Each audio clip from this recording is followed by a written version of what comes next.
Okay, to be continued, chapter 12. Antibiotics.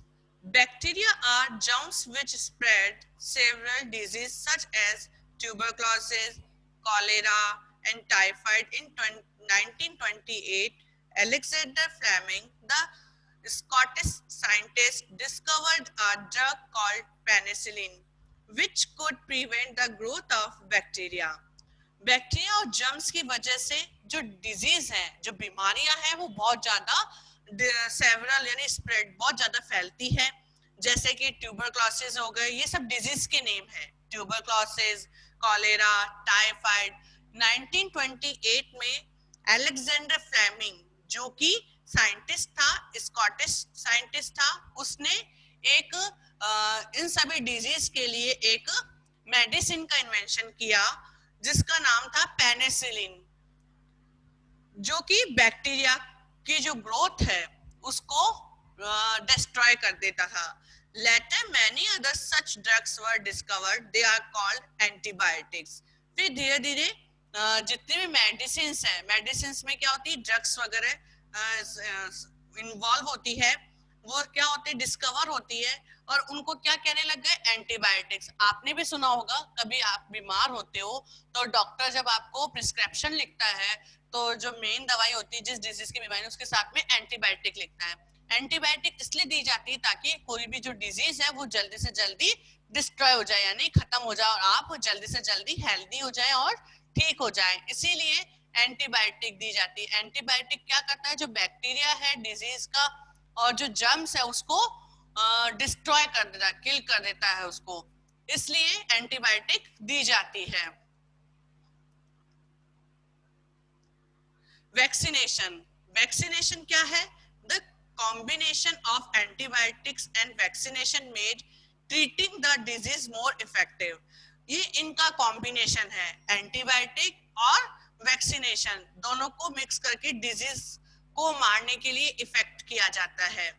मतलब बहुत ज्यादा इफेक्टिव होता है ये दोनों का कॉम्बिनेशन, एंटीबायोटिक प्लस वैक्सीनेशन। इन दोनों को मिक्स करके जो भी डिजीज है, हार्मफुल डिजीज है, उसको क्लियर किया जा सकता है, उसको डिस्ट्रॉय किया जाता है। Medicine such as antibiotics cure disease but vaccines prevent disease from occurring. जो मेडिसिन होती है एंटीबायोटिक, वो तो ली जाती है, वैक्सीनेशन के द्वारा डिजीज को डिस्ट्रॉय किया जाता है। वैक्सीनेशन होता है ना, यानी कि इंजेक्शन लगाना, वो वैक्सीनेशन कहलाता है। If a person is vaccinated against a disease, his body develops the ability to fight the germs that cause the disease. यदि किसी पर्सन को वैक्सीनेशन किया जाता है तो वो उसकी जो बॉडी है वो किसके डिजीज के खिलाफ लड़ने के लिए एबल हो जाती है, ताकि फिर वो कोई डिजीज उसको या कोई जर्म्स उसको इफेक्ट नहीं करता है, क्योंकि उसके ऑलरेडी क्या लगी हुई है, वैक्सीनेशन लगा हुआ है, वैक्सीन लगी हुई है, तो कोई भी जर्म्स या कोई डिजीज उसको इफेक्ट नहीं करती, उसकी बॉडी को इफेक्ट नहीं करती है, और वो अच्छे से उनको उससे फाइट करने के लिए एबल रहता है। Vaccines which act against several diseases such as tuberculosis, cholera and tetanus are frequently used today. ये नॉर्मल वैक्सीनेशन है, ट्यूबरक्लोसिस का भी वैक्सीन लगती है, कॉलेरा की और टेटनस की। यदि आपकी कोई जैसे आयरन की लग गई है या कोई कट लग गया तो अपने क्या कहते हैं, पेरेंट्स कहते हैं ना, भाई फटाफट से टेटनस का इंजेक्शन लगाओ ताकि अपनी बॉडी को कोई प्रॉब्लम ना हो, कोई हार्मफुल इफेक्ट ना हो, इसलिए टेटनस का इंजेक्शन लगाया जाता है। Today, thanks to him, smallpox has been removed from the world. आज हम साइंस को थैंक्स कह सकते हैं, उन साइंटिस्ट को थैंक्स कह सकते हैं जिन्होंने स्मॉल पॉक्स को रिमूव कर दिया पूरे वर्ल्ड से। स्मॉल पॉक्स यानी कि छोटी माता, छोटी माता या बड़ी माता ये पहले निकलती थी, अब स्मॉल पॉक्स का क्या वैक्सीनेशन हो गई तो अब वर्ल्ड में किसी को नहीं होती है। Since then, vaccines have been developed against many diseases such as polio, tuberculosis, hepatitis, cholera, tetanus. ये सब नॉर्मल डिजीज हैं और आजकल इनके जैसे बर्थ के समय ही, यानी कि जैसे बच्चा या बेबी बॉर्न होता है उसी वक्त ये सारी वैक्सीनेशन लगा दी जाती ताकि वो बेबी हेल्दी रहे और वो उन जितने भी जर्म्स है या डिजीज है उनसे रिलेटेड इन बीमारियों से उनसे वो अच्छे से फाइट कर सकता है, उसको कोई बीमारी ना हो। Edward Jenner the English microbiologist had discovered a vaccine for smallpox in 1796. Edward Jenner English microbiologist थे जिन्होंने कौन सी वैक्सीन बनाई थी? स्मॉल पॉक्स की वैक्सीन बनाई थी 1796 में। स्मॉल पॉक्स की वैक्सीन का इन्वेंशन किया था, जिसकी वजह से अब पूरे वर्ल्ड में स्मॉल पॉक्स नहीं होता है। अब आता है पास्चुरेशन।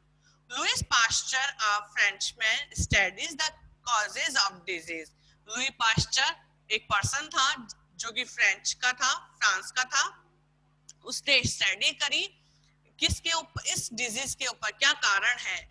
He showed that many diseases are caused by tiny germs. These germs also carry disease from one person to another. उन्होंने एक स्टडी करी, इस पे रिसर्च किया कि ऐसे कौन सी मतलब कई बीमारियां हैं जिसके जो छोटे छोटे जो जर्म्स हैं वो एक पर्सन से दूसरे पर्सन तक चले जाते हैं और वो स्प्रेड यानी फैल जाते हैं। He discovered that heat kills germs. और उसने सोचा कि हमें क्या करना चाहिए, इन जर्म्स को हीट यानी गर्मी से उनको खत्म कर देना चाहिए। उन कैसे जर्म्स को मार सकते हैं? हीट के थ्रू। मिल्क और water can be boiled to kill germs and prevent disease. तभी तो हम जैसे मिल्क आता है अपने, वो मिल्क कैसा होता है? कच्चा दूध होता है। कच्चे दूध को हम क्या करते हैं? बॉईल करते हैं, तो उसके जितने भी जो जर्म्स हैं वो क्या होते हैं? बैक्टीरिया। कच्चे दूध में जो बैक्टीरिया जर्म्स होते हैं वो क्या होते हैं? गर्म करने के बाद में डिस्ट्रॉय हो जाते हैं। इसलिए जब भी हम पानी पीते हैं उनको भी बॉईल करके पीना चाहिए। दूध हुआ उसको भी बॉईल करके पीना चाहिए ताकि हमें कोई डिजीज ना हो सके। क्योंकि जो हीट करते हैं किसी भी चीज को तो उसके अंदर जो भी जर्म्स होते हैं वो किल हो जाते हैं। The process of killing germs by boiling followed by rapid cooling, especially in milk. Especially milk में क्या होते हैं? जर्म्स ज्यादा होते हैं, इसलिए उनको बॉईल करके ही पीना चाहिए। It's called pasteurisation. और जो मिल्क को बॉईल करना होता है उसको क्या कहते हैं? पास्चुरेशन कहते हैं। मिल्क को बॉईल करने की जो प्रोसेस होता है उसको पास्चुरेशन कहते हैं। He also discovered vaccine against rabies. और इन्होंने ही रेबीज की वैक्सीन का भी इन्वेंशन किया था। जो लुई पास्चर था उन्होंने ही रेबीज नामक डिजीज थी उसकी भी वैक्सीन का इन्वेंशन किया था। अब आ रहा है antiseptics. Joseph Lister a British surgeon lived about 150 years ago. जो जोसेफ लिसर है वो ब्रिटिश सर्जन थे जिन्होंने 150 years पहले, at that time surgery was new. उस वक्त 150 years ago यानी 150 साल पहले जो सर्जरी होती थी वो बहुत बिल्कुल नई नई होती थी। मैनी पेशेंट डाइड, और उसमें सर्जरी के दौरान कई पेशेंट क्या हो जाते थे? मर जाते थे। After operation due to infection, और अगर कोई मतलब ऑपरेशन के बाद में अगर कोई जिंदा भी रहता था वो कैसे हो जाता? उसको इन्फेक्शन हो जाता था। He realized that germs cause the infection. फिर उन्होंने सोचा, उन्होंने रियलाइज किया कि जर्म्स जो है आफ्टर ऑपरेशन के बाद भी इन्फेक्ट करते हैं पेशेंट को। उनके वॉन्ड्स अगर कहीं पर भी अगर कट लगा है वहां पे उन्होंने start looking for method to kill the germs. और इसके लिए उन्होंने क्या करा? अपन कोई ऐसा करते हैं जिससे कि ये जो इन्फेक्शन वाले जर्म्स हैं वो डिस्ट्रॉय हो जाए। He tried a chemical called carbolic acid. फिर उन्होंने एक केमिकल था कार्बोलिक एसिड, उसको यूज किया उस चीज के लिए।